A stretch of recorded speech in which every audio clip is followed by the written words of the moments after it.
خدشوں میں قید کابل کی خواتین۔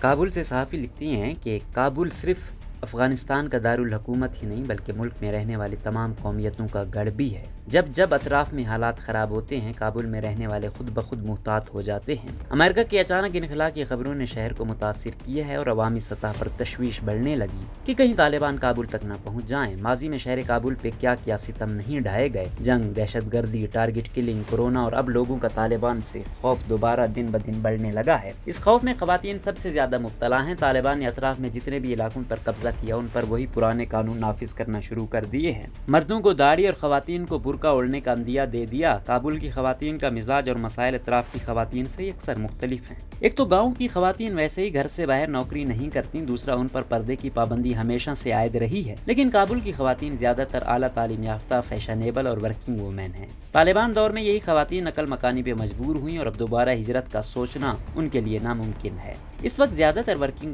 خواتین اپنے کنبے کی واحد خود کفیل ہیں، ایسے میں طالبان سے خوف ان کے لیے پریشان کن ہے۔ صدر اشرف غنی کی حکومت کے آتے ہی ملک میں پہلے جیسی خوشحالی بھی نہ رہی۔ کرزئی کے دور حکومت میں ایک تو روزگار کے ذرائع زیادہ تھے، نہ صرف مقامی بلکہ غیر ملکی بھی یہاں روزگار کی تلاش میں آیا کرتے تھے، جن کی تنخواہیں ڈالرز میں ہوا کرتی تھیں۔ اس دور میں بڑے بڑے مالز، شاپنگ سینٹرز اور شادی ہال بنے۔ لوگوں نے اپنا سرمایہ غیر ملکی بینکوں سے نکال کر اپنے ملک پہ لگانا شروع کیا۔ بے تحاشا نجی ٹی وی چینلز اور ریڈیو سینٹرز کھولے گئے جن میں اب خواتین کی کافی تعداد کام کرتی ہے۔ کرزئی دور حکومت میں خواتین کے حقوق اور وومن امپاورمنٹ کے حوالے سے کافی پیش رفت ہوئی۔ بے شمار خواتین نے اپنی این جی اوز کھولیں، اپنے برانڈز اور بوتیک کا کام شروع کیا۔ گلی گلی میں آرائش گاہیں کھل گئیں، اچار، جام، چٹنی بنانے اور ان کی فروخت کا کام شروع ہوا۔ خواتین قالین بافی، زعفران، ریشم اور صابن سازی کے چھوٹے چھوٹے کارخانوں کی مالک بھی بن گئیں اور خشک میوہ جات کے کاروبار سے بھی وابستہ ہوئیں۔ اس دور میں بہت سی خواتین نے صحافتی میدان میں قدم رکھے اور سیاسی سرگرمیوں میں بڑھ چڑھ کر حصہ لیا۔ بیرونی امداد اور ملکی سرپرستی کا نتیجہ یہ نکلا کہ خواتین کا کھویا ہوا اعتماد لوٹ آیا، ان کی مالی حالت اچھی ہوئی، وہ اچھا پہننے اور اچھا کھانے لگی۔ خواتین نے اپنے ہوٹل اور ریستوران بھی کھولے۔ ایک این جی او میں کام کرنے والی خاتون فرناز نے مجھے بتایا کہ حامد کرزئی کے دور میں پاؤں زمین پہ مارتی اور ڈالرز نکلتے تھے، اور اب میں دونوں ہاتھوں سے کنواں بھی کھود لوں تو دور دور تک پیسے کا نام و نشان تک نہیں۔ اسپانسرز اور سرمایہ دار اس وقت کنارے کش ہو چکے ہیں۔ پچھلے تمام منصوبے ٹھپ ہو گئے جبکہ نئے کی منظوری نہیں مل رہی ہے۔ اسی طرح وزارت تجارت سے منسلک خاتون کا جو اپنا ذاتی بوتیک بھی چلاتی ہیں، کہنا تھا کہ کورونا کے بعد وہ معاشی مسائل کا شکار ہیں، جبکہ اسپانسرڈ اور ڈونرز بھی ان کی مدد کے لیے تیار نہیں۔ ملکی اور غیر ملکی این جی اوز کا کہنا ہے کہ وہ امن مذاکرات کے نتیجے کے انتظار میں ہیں، اس سے قبل وہ کوئی فنڈ ریزنگ پروگرام شروع نہیں کر سکتے۔ ملک کے امیر سرمایہ دار بھی اپنا پیسہ ایسی صورتحال میں کسی قسم کے کاروبار پہ نہ لگانا چاہتے ہیں اور نہ ہی وہ کسی کی مالی مدد کو تیار ہیں۔